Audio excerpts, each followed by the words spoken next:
శ్రీ సాయిరామ్.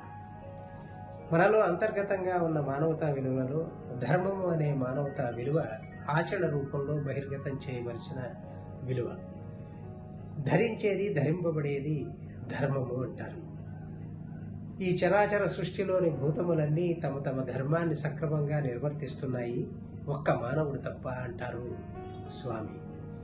మానవుడు ఆచరించవలసినది మానవ ధర్మము.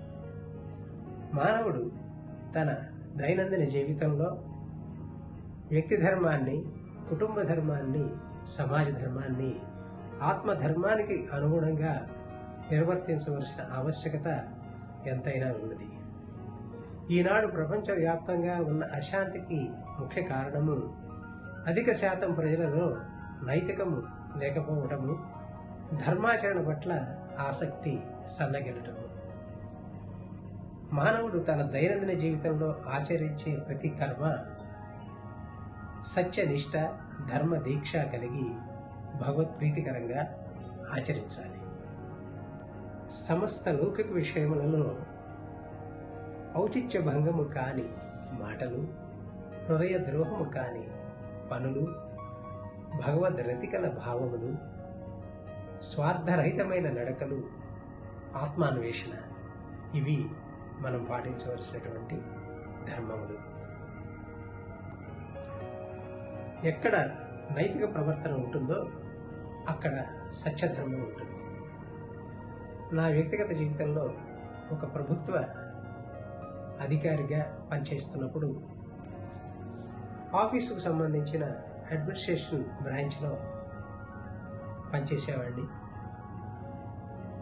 స్టాఫ్ ప్రాబ్లమ్స్ మీద కోర్టు కేసులు కనుక వచ్చినట్టయితే ప్రభుత్వం తరఫున డిఫెన్స్ మెటీరియల్ అరేంజ్ చేయడం అనేది నా విద్యుక్త ధర్మాలలో ఒకటి.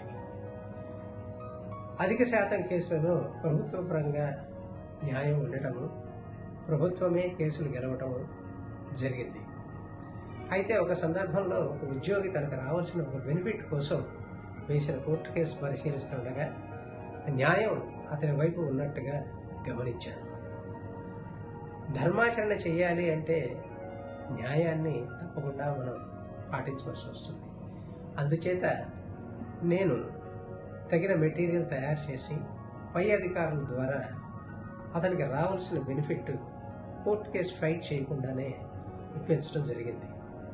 తద్వారా ప్రభుత్వానికి, ఆ ఉద్యోగికి కూడా ధనము, సమయము రెండు ఆదాయమయ్యాయి. ఆత్మ ప్రబోధాన్ని అనుసరించి ధర్మాచరణ చేయటం వల్ల నాకు ఎంతో ఆత్మసంతృప్తి కలిగింది. మనందరము యథాశక్తి ధర్మాచరణ చేస్తూ స్వామివారి దివ్యానుగ్రహానికి పాత్రలు అవుతాం. జై సాయిరామ్.